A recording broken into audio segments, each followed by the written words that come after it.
You tell yourself you're just bad at making decisions. You overthink small choices. You delay big ones. But what if you're not confused? What if you're afraid of what choosing will turn you into? Because every real decision doesn't just change your life. It changes who you are. And your brain treats identity change like a threat. On the surface, it looks like indecision. You research endlessly. You compare options. You wait for clarity that never feels complete. But underneath that hesitation is something quieter. If you take the stable job, you're not the creative one anymore. If you commit to one person, you're not the free version of yourself.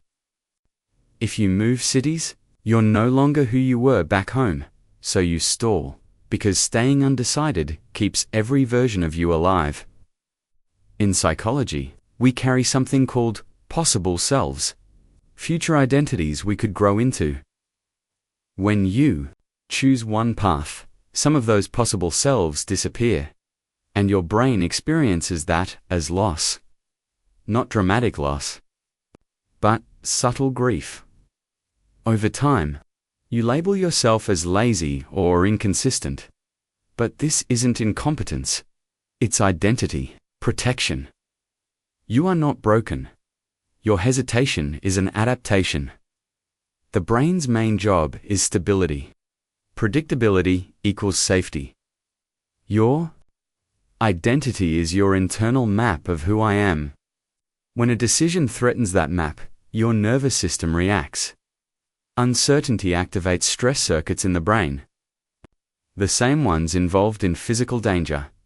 So your mind delays not because you're incapable, but because becoming someone new feels destabilizing.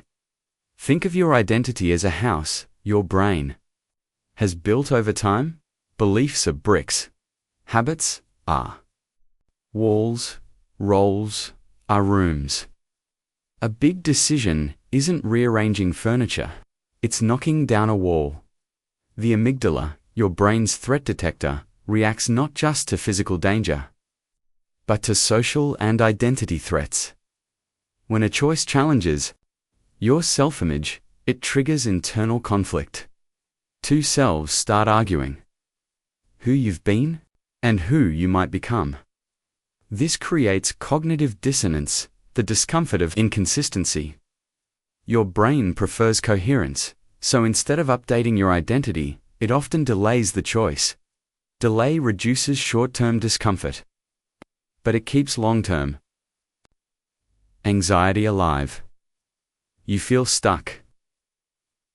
Not because you can't decide, but because your brain is trying to protect your sense of self.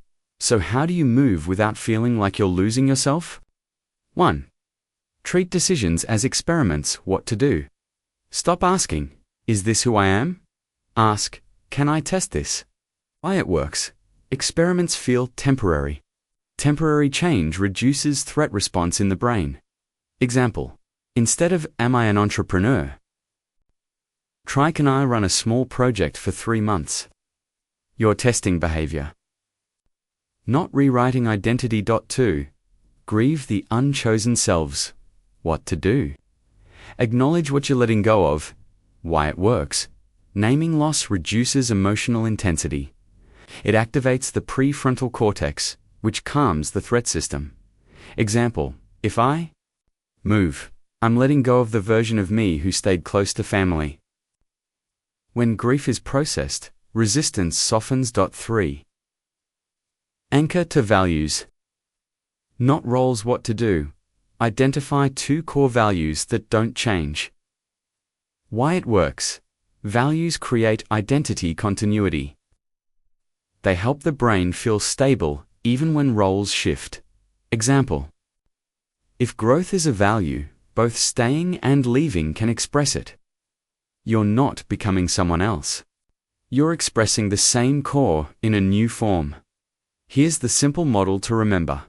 You're not afraid of choosing. You're afraid of collapsing possibility. But identity isn't fixed. It upticks through action. Neurons that fire together. Wire together. Every time you act, Your brain rewires to support that version of you. At first, it feels unfamiliar. Then, it feels uncomfortable.